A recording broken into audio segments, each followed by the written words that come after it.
Bismillahirrahmanirrahim. Assalamualaikum warahmatullahi wabarakatuh. Perkenalkan nama saya Anissa Nursipayanti, mahasiswi program studi D3 Kebidanan Politeknik Kemenkes Bandung bersama rekan-rekan saya dari kelompok 7.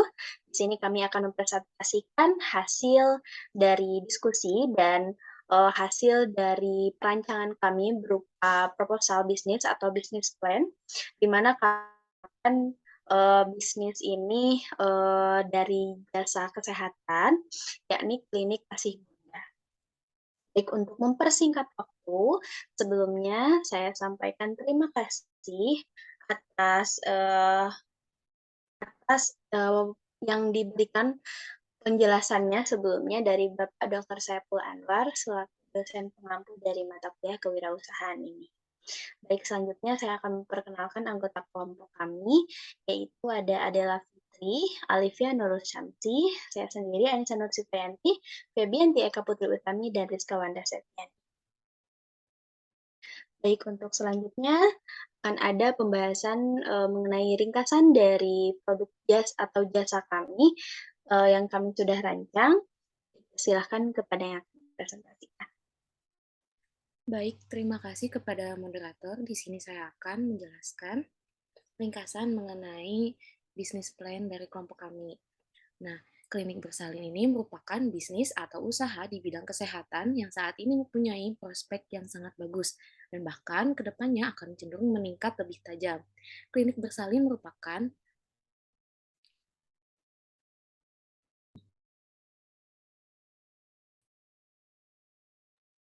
Maka dari itu, kami mengusulkan untuk membuat klinik bersalin yang diberi nama Kasih Bunda, di mana klinik tersebut menyediakan beberapa pelayanan seperti kehamilan terpadu, pelayanan kehamilan umum, dan kelas ibu hamil, serta pelayanan persalinan, pelayanan ibu nifas, pelayanan bayi dan imunisasi, dan juga pelayanan KB. Boleh di next slide, Teh?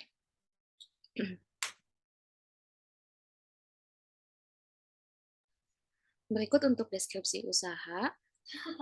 Karena kematian ibu dan anak baru lahir mencerminkan kualitas pelayanan kesehatan di bidang obstetrik yang belum baik, maka angka kematian ibu atau angka kematian bayi merupakan tolak ukur yang sensitif untuk melihat keberhasilan pelayanan kesehatan, khususnya ibu dan anak. Dengan demikian, untuk pembangunan fasilitas kesehatan yang memadai, dibutuhkan dukungan secara moral maupun material dari pihak yang berwenang. Klinik bersalin merupakan penyedia layanan kesehatan yang memiliki kontribusi cukup besar dalam memberikan pelayanan, khususnya dalam meningkatkan kesejahteraan ibu dan anak. Dengan berbekal pendidikan diploma 3 kebidanan, kerjasama dengan dokter kandungan, dan tenaga kesehatan lainnya, serta pengetahuan dalam bidang manajemen dan administrasi yang diperoleh dari bangku kuliah, serta prinsip kewirausahaan yang dipegang teguh akan membantu dalam pengelolaan klinik bersalin ini, sehingga mampu untuk menghasilkan keuntungan yang menjanjikan dan bermanfaat bagi masyarakat untuk menunjang kesejahteraan kesehatan. Dari segi sosial, maka usaha membuka klinik bersalin Kasih Bunda ini merupakan salah satu bentuk pengabdian kepada masyarakat, yaitu tempat untuk mengaplikasikan ilmu pengetahuan yang dimiliki untuk meningkatkan derajat kesehatan masyarakat, terutama kesehatan pada ibu dan anak. Baik, untuk materi selanjutnya akan dijelaskan oleh rekan saya. Baik, terima kasih banyak untuk Alivia. Selanjutnya akan dijelaskan oleh saya mengenai produk atau jasa yang kami akan jadikan sebuah usaha, mungkin bisnis plan kami, yaitu jasa di bidang kesehatan. Nama jasa atau klinik kami yaitu Kasih Bunda yang mempresentasikan bahwa usaha kami merupakan usaha jasa di bidang kesehatan yang berorientasi pada kesejahteraan kesehatan ibu dan anak dan berfokus pada berbagai alternatif solusi untuk menghindari dari kesakitan, kecacatan, dan kematian pada ibu dan anak sesuai dengan deskripsi yang dijelaskan oleh Olivia tadi. Kemudian kami juga memiliki tagline yang menjadi ciri khas dari jasa kami, yaitu tumbuh sehat dan ceria bersama Kasih Bunda, yang berarti melewati beberapa layanan yang kami sediakan dalam menunjang kesejahteraan kesehatan ibu dan anak. kenapa diberikan, tagline tersebut dan kenapa sih diberikan, kasih bunda gitu ya. Karena di sini, orientasi dan nantinya akan tersampaikan dari ibu kepada anaknya, dengan tujuan atau orientasi untuk kesejahteraan kesehatan ibu dan anak. Kemudian usaha juga menyediakan layanan pengadaan secara elektronik atau LPSE sebagai bentuk keinginan kami dalam melaksanakan usaha jasa sesuai dengan perkembangan zaman. Maka kami akan mempromosikan juga produk jasa kami secara online melalui berbagai media sosial dan e-commerce seperti Instagram, Facebook, TikTok, dan lain-lain dengan sistem pembayaran bisa menggunakan BPJS karena kami bekerja sama juga dengan BPJS atau KRIS, kemudian debit card dan transfer. Selain dari cash ya. Kemudian yang selanjutnya adalah pemasaran. Untuk pemasaran sendiri, dengan fasilitas bangunan klinik yang mudah dijangkau oleh masyarakat, serta kemudahan akses transportasi untuk menuju klinik dapat meningkatkan keikutsertaan masyarakat dalam memeriksakan kesehatannya, khususnya kesehatan ibu dan anak. Harga setiap layanan berbeda, dan masyarakat dapat menggunakan BPJS atau KIS untuk pembayaran layanan. Untuk pemeriksaan kehamilan umum, kami memberikan harga dari 70.000 sudah dengan, sepaket dengan kita memberikan kit SP. Kit SP ini merupakan, satu, rangkaian di dalamnya itu ada tas, di situ ada berbagai macam keperluan selama hamil dan juga persiapan persalinannya. Pemeriksaan kehamilan terpadu. Kalau terpadu di sini berarti lengkap, kalau tadi yang umum itu hanya pemeriksaan kehamilan secara, fisik ya, head to toe. Kalau misalnya, terpadu itu kolaborasi, dan bekerja sama dengan ada dokter SPOG atau dokter kandungan, kemudian ada dokter gigi, ada laboratorium, kemudian ada juga konseling gizi, dan lain sebagainya. Kemudian ada pelayanan persalinan, dengan harga Rp1.300.000, sudah dengan makan dan tindakan persalinan normal, tetapi belum termasuk jika terdapat intervensi atau tindakan lain, misal, ibunya mengalami kegawat daruratan tertentu dan harus melakukan penanganan di, klinik kami, maka akan ada biaya tambahan sesuai dengan yang telah ditentukan, seperti itu. Dan kami pun, sesuai dengan prosedur jika kegawat daruratan tidak bisa dilakukan di klinik, Kak, kami pun dekat dengan, kami memiliki rencana, dekat memang bangunan klinik kami ini dengan, fasilitas kesehatan yang lebih lengkap. Kemudian untuk yang selanjutnya, pelayanan kesehatan anak, bayi dan balita, yang sakit untuk pemeriksaan 45.000 itu belum termasuk obat.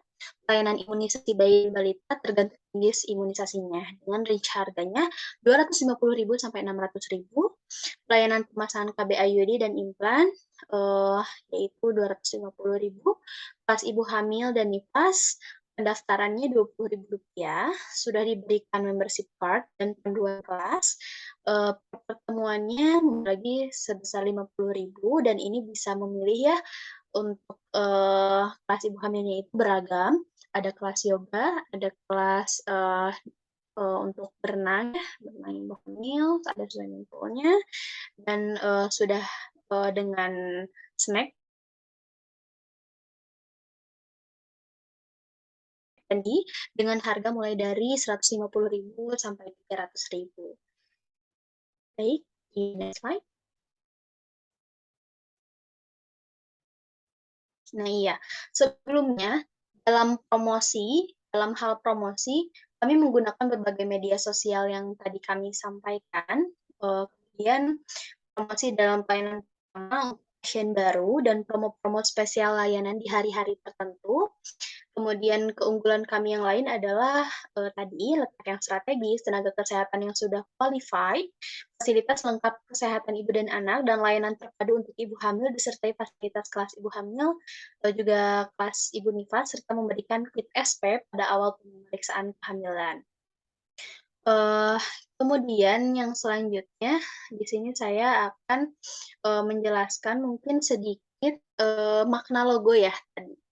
Boleh, yang sebelumnya, belum terbahas ya, sebelumnya. Nah, mungkin ini akan sedikit saya jelaskan karena ada filosofi kenapa logonya seperti ini. Jadi untuk filosofinya sendiri dari logo tersebut, eee, memiliki filosofi kasih sayang ibu ya, tadi kasih sayang ibu kepada anaknya yang tidak henti, sehingga kami sebagai penyedia jasa membantu mewujudkan impian para ibu untuk mempersiapkan diri jadi orang tua yang memberikan kasih sayang yang terbaik bagi anaknya dan juga keluarganya. Kemudian, ada warna ungu yang menjadi dasar logo tersebut memiliki arti keceriaan, kehangatan, sebuah harapan, dan kebahagiaan yang dirasakan oleh semua klien atau pasien yang nantinya akan menggunakan jasa kami. Serta ada warna putih yang memiliki arti suci dan bersih karena di dalamnya terdapat kemuliaan orang tua yang memberikan kasih sayang kepada anaknya dan kami yang memberikan pelayanan sebaik mungkin memberikan pendekatan kepada klien untuk bisa melibatkan Tuhan, Allah Subhanahu wa Ta'ala dalam setiap hal yang terjadi. Kemudian terdapat gambar ibu dengan anaknya sebagai ciri orientasi asuhan dari jasa yang kami berikan. Untuk tiga bentuk setengah lingkaran yang menjadi pelayanan utama kami, yaitu ada kesehatan ibu, kesehatan anak, dan keluarga berencana. Mungkin itu sedikit penjelasan dari logo. Boleh next slide. Oke, untuk jangkauan pasar. Yang pertama, ada segmentasi demografis, yang kedua ada segmentasi psikografis, dan segmentasi geografis. Untuk yang pertama, demografis, itu berdasarkan demografis yang menjadi target dari klinikasi ialah dari ibu hamil, ibu nifas, bayi, balita, calon pengantin dengan rentang usia 0 sampai 10 tahun. Untuk yang psikografisnya, yang menjadi target klinikasi bunda ialah pasangan usia subur, wanita usia subur, bayi dan balita. Kemudian segmentasi geografisnya berdasarkan geografis yang menjadi target dari klinikasi bunda ialah seluruh warga yang membutuhkan layanan kesehatan ibu dan anak, khususnya yang berada di wilayah Kecamatan Ciamis. Kan ini ada taktik pemasaran, ada branding, diferensiasi, marketing mix. Untuk branding sendiri, kami kan tadi sudah memaparkan bahwa menamakan klinik kami yaitu Klinikasi Bunda sebagai fokus utama kami dalam memberikan layanan terbaik melalui pendekatan tenaga kesehatan kepada ibu dan juga termasuk di dalamnya pemberdayaan kepada anak, sehingga tercapainya tujuan-tujuan dalam kesejahteraan kesehatan ibu dan anak. Yang selanjutnya ada diferensiasi dari jasa kami, yaitu sangat memperhatikan layanan profesional sesuai standar operational procedure atau SOP oleh tenaga kesehatan dan setiap staf yang berada di klinikasi Bunda. Memberikan kenyamanan dengan fasilitas tempat yang nyaman, bersih, sejuk, aman, dan wangi, dan memastikan layanan setiap klien atau pasien bersifat rahasia. Marketing mix-nya, perusahaan jasa kami, jasa kesehatan, menggunakan alat-alat pemasaran dengan tujuan untuk memengaruhi dan mempertahankan konsumen dengan mengombinasikannya. Alat-alat tersebut antara lain ada produk, price, promotion, internet marketing, placement, people, process, physical evidence. Selanjutnya, nah mungkin untuk manajemen dan organisasi akan dijelaskan oleh rekan saya. Terima kasih banyak. Silahkan rekan saya. Baik, terima kasih. Sebelumnya perkenalkan saya Adela Fitri. Nah, di sini selanjutnya ada manajemen dan organisasi. Di sini kami dalam melakukan jalannya usaha kami membagi tanggung jawab ke dalam beberapa posisi. Di sini kami membagi ke dalam 5 posisi. Yang pertama ada Executive Officer atau CEO. CEO ini bertanggung jawab atas segala kegiatan yang akan dilaksanakan oleh perusahaan kami. Kemudian memimpin jalannya aktivitas perusahaan, mengatur dan mengontrol perusahaan. Lalu yang kedua ada divisi pemasaran. Divisi ini akan bertanggung jawab atas kegiatan branding, marketing, dan sales perusahaan kami. Lalu yang ketiga ada divisi keuangan. Divisi ini juga bertanggung jawab atas penganggaran serta manajemen keuangan pada perusahaan kami. Lalu yang keempat ada divisi administrasi. Nah, divisi ini bertanggung jawab atas segala pencatatan dan administrasi perusahaan. Lalu yang terakhir ada divisi produksi. Divisi ini bertanggung jawab atas jalannya proses produksi yang akan dilakukan oleh perusahaan kami. Baik, di sini ada nama-namanya dan tanggung jawabnya. Anissa Nursifayanti sebagai CEO, Adela Fitri sebagai divisi pemasaran atau saya sendiri, lalu ada Alivia Nurul Samsi sebagai divisi keuangan, lalu Febianti Eka Putri Utami sebagai divisi administrasi, dan Rizka Wanda Seviani sebagai divisi produksi. Baik, selanjutnya di sini ada permodalan. Modal ini menurut kami merupakan kebutuhan utama dalam membuat suatu usaha, yaitu suatu usaha yang dijalankan oleh kami sekarang. Nah, maka tiap-tiap anggota dari tim kami menginvestasikan dana pribadinya dengan kesepakatan yang telah disetujui oleh bersama. Dan selain itu juga kami menerima bantuan dari investor yang bersedia menanamkan modalnya dengan kesepakatan pembagian keuntungan setelah pemasukan dana stabil nantinya. Baik, selanjutnya. Baik, selanjutnya akan dilanjutkan oleh rekan saya. Terima kasih. Baik, terima kasih. Pada kesempatan kali ini saya akan memaparkan materi mengenai keuangan dan rencana pendanaan dari bisnis Klinik Harapan Bunda. Jadi rencananya untuk pendanaan dan keuangan klinik kami ini didapatkan dari tabungan bersama. Jadi setiap keanggotaan itu investor untuk klinik kami gitu, di mana rencananya kita akan menjadi investor dengan jumlah dana itu 100 juta per orang yang akan ditotalkan itu mendapatkan sebagai modal awal sebanyak 500 juta. Nah, untuk rencana ke depannya itu kami akan mengoptimalkan perolehan laba sebesar kurang lebih 30% dari total BEP atau titik impas dari klinik kami, di mana hal itu didapatkan dari pelayanan jasa dan pengembangan program yang akan kami berikan ke masyarakat, di mana ini dihitung dari data kasarnya aja gitu.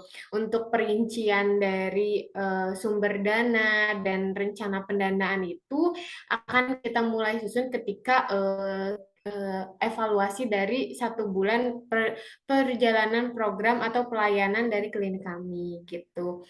Nah, rencananya ketika proses pendanaan kita sudah stabil, kita akan mencari investor atau membuka investor yang akan bekerja sama kepada kita, tetapi itu akan dibuka ketika kita sudah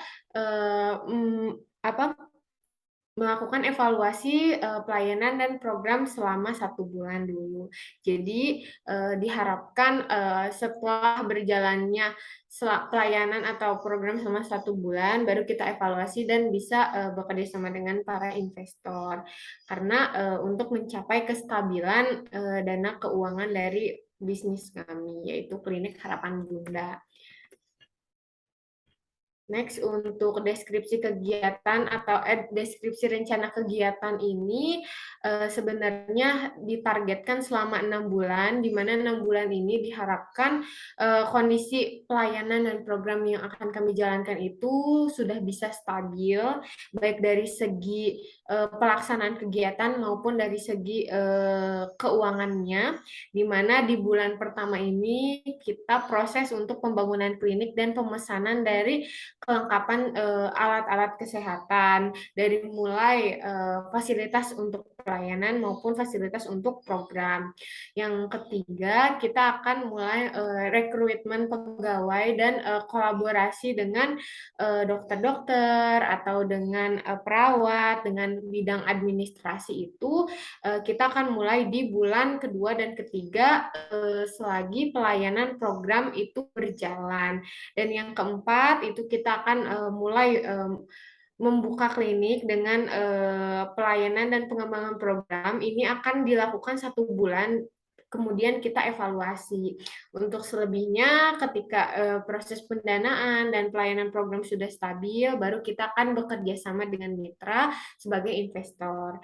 Mungkin seperti itu yang saya sampaikan. Selanjutnya mungkin akan dilanjutkan oleh rekan saya.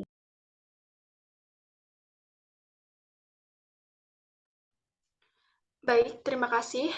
Di sini kelompok kami sudah membuat justifikasi anggaran yang mana untuk peralatan dan investasi yaitu sebesar 431.807.500 dan untuk biaya operasionalnya yaitu sebesar 120.000. Baik, next. Nah, di sini ada riwayat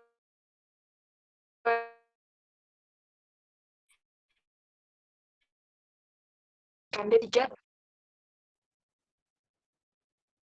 Baik, di sini ada riwayat hidup ketua kelompok yaitu Anissa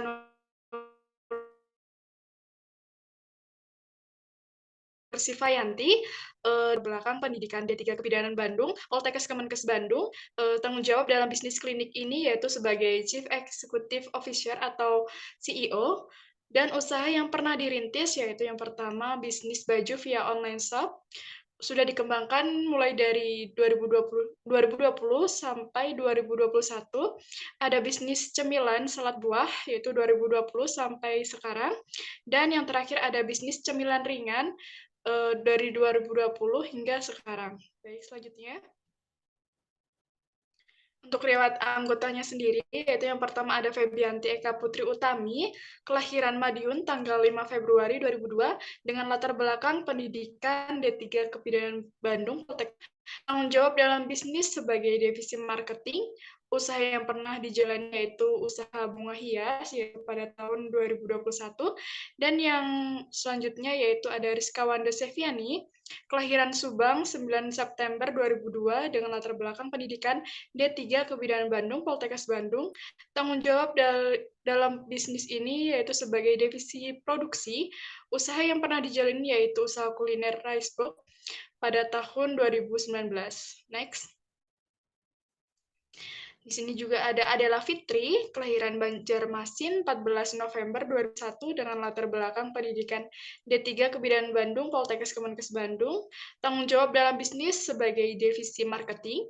Usaha yang pernah dijalani yaitu usaha kuliner pada tahun 2018 hingga 2020. Lalu ada Alivia Nurul Samsi, kelahiran Bandung 17 Juli 2002 dengan latar belakang pendidikan D3 Kebidanan Bandung, Poltekkes Bandung. Tanggung jawab dalam bisnis ini sebagai divisi keuangan. Next. Baik, mungkin cukup sekian yang dapat saya sampaikan. Saya kembalikan ke moderator. Baik, terima kasih banyak kepada seluruh presentan dari kelompok 7. Pemaparannya mengenai bisnis plan yang bernama Klinik Kasih Bunda. Semoga bisnis plan ini tidak hanya sebagai plan kita saja, tetapi kita bisa wujudkan ke depannya dan nantinya setelah kita mendapatkan kesempatan dan semoga hasilnya juga bisa bermanfaat untuk masyarakat sesuai dengan kita sebagai seorang bidan nantinya bisa bermanfaat dalam mensejahterakan kesehatan ibu dan anak. Mungkin sekian dari kami, kurang dan lebihnya mohon dimaafkan. Terima kasih juga kami sampaikan kembali kepada dosen pengampu kami, Dr. Saiful. Semoga dapat semuanya. Terima kasih banyak. Wassalamualaikum warahmatullahi wabarakatuh.